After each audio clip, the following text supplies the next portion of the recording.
What's going on, guys? It's Gabe once again from Serial Killer Productions, and today I am bringing you guys another video. In today's video, we're going to be discussing whether or not microtransactions are good for Halo Infinite, or are they bad.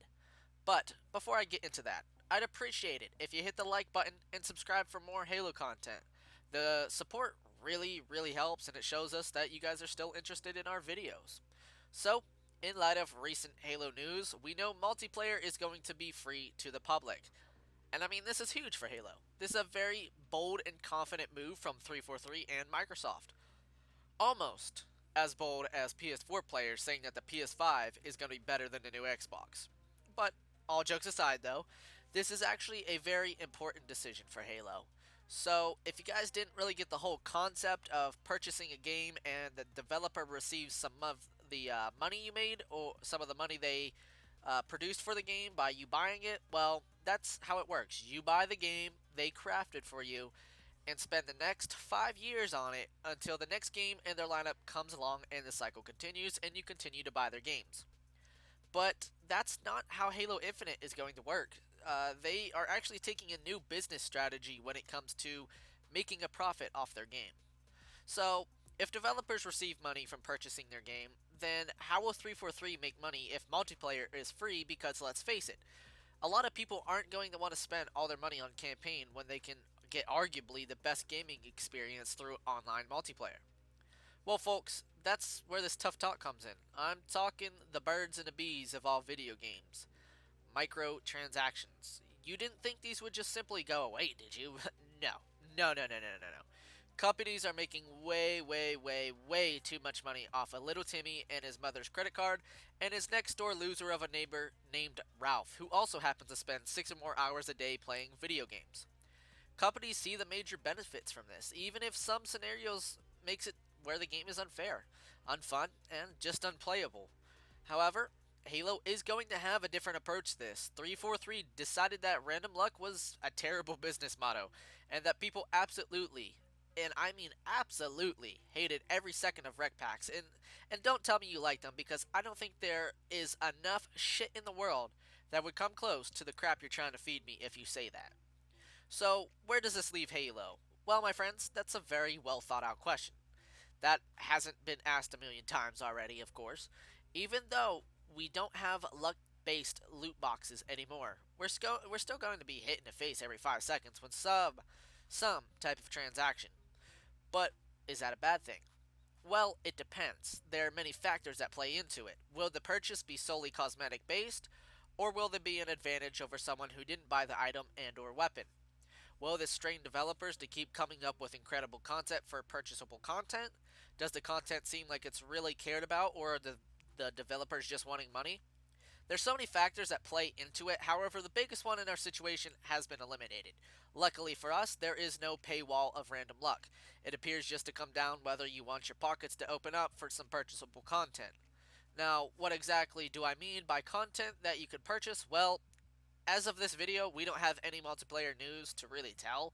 However, here's a few ideas. I believe their biggest seller and possibly only thing sold will be cosmetics. 343 has had time to soak in what the community wants, and it's easy to tell. We don't like uneven playing fields. The only way Halo should be played is based on how good you are and your knowledge for the game. You shouldn't just be able to pull a sniper out of your ass and blast away. Halo has always been about competitive control of the power weapons laid out on the map. So I don't think 343 is going to add something like that to the game. I think they're going to go with what I like to call the small brain pretty attraction. For people with small brains like mine, we enjoy seeing shiny and pretty things. What would be the best way for 343 to capitalize on people like me? It would be cosmetics like skins, armors, emblems, etc. Supposedly, Halo Infinite is going to have a robust character design option, things we haven't seen before. At least that's what the insiders are currently saying. Does that mean we're going to get armor effects, different voices, different assassinations, and more? Well, it's very possible. I can't say for certainty. However, what I am fairly confident in is that 343 plans to do what they plan to do with their microtransactions. I think that they're going to either make a battle pass that you can purchase and unlock things that way, and or they're going to make armor and weapon skins that can be purchased straight up. Similar to the Fortnite model. It's the game industry, people. I mean, whatever is successful is what you can bet will be the trend until something better comes along. And it's no secret that Fortnite kills it in the cosmetic department. And I think that's a good thing for Halo because, everybody cares about their armor and their customization. And I think that people would really appreciate to at least be able to buy the armor. At the very least, see what they're actually getting instead of worrying about if they're getting scammed or not. And Halo Infinite is shifting to live service, which means constant updates and new content being added, which in turn will probably mean lots of ways we can customize our characters. And as of now, we can only speculate what that means, but the question remains, will this damage Halo Infinite? And my short and to the point answer is simply no. I don't think it will, and I think if anything, it'll lighten the mood and make a lot of great content being added to the game that the community actually wants. It'll lead to people being happy that they don't have to hope and pray for a certain weapon or armor piece anymore. They will be able to purchase things without any worries that they might not get when and they might not get what they deserve. In the long run, I think this will actually make 343 a lot of money. Not only that, but I think both parties will be happy. It won't be seen as an annoyance or a dirty parlor trick for money. I think it can help build trust and bond between the gamer and the developer. And I mean, that's a little cringe, but it's the truth. But remember, and we always have to remember this, anything good can be ruined by a few lousy decisions. Taking advantage of people is one of the leading problems in the gaming community, or at least in the industry. 343 can build a better community in turn, which will in turn will create more success for them and will make us the customers happy. It takes money to develop new content for games, no matter how small. And if a game is free, it needs ways to market itself. And I think a robust cosmetic shop would be pretty cool, and I think it'll be really positive for Halo Infinite, as long as they don't overdo it or take advantage of their players. I think that in the long run, this will be a great thing for the game. But without proper evidence, I'm just speculating whether it's good or bad. And this video is pretty much just my opinion.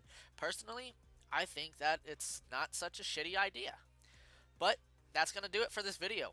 Hopefully you guys enjoyed, and let me know what you think 343 should do, or they are going to be doing with microtransactions. I want to see your ideas.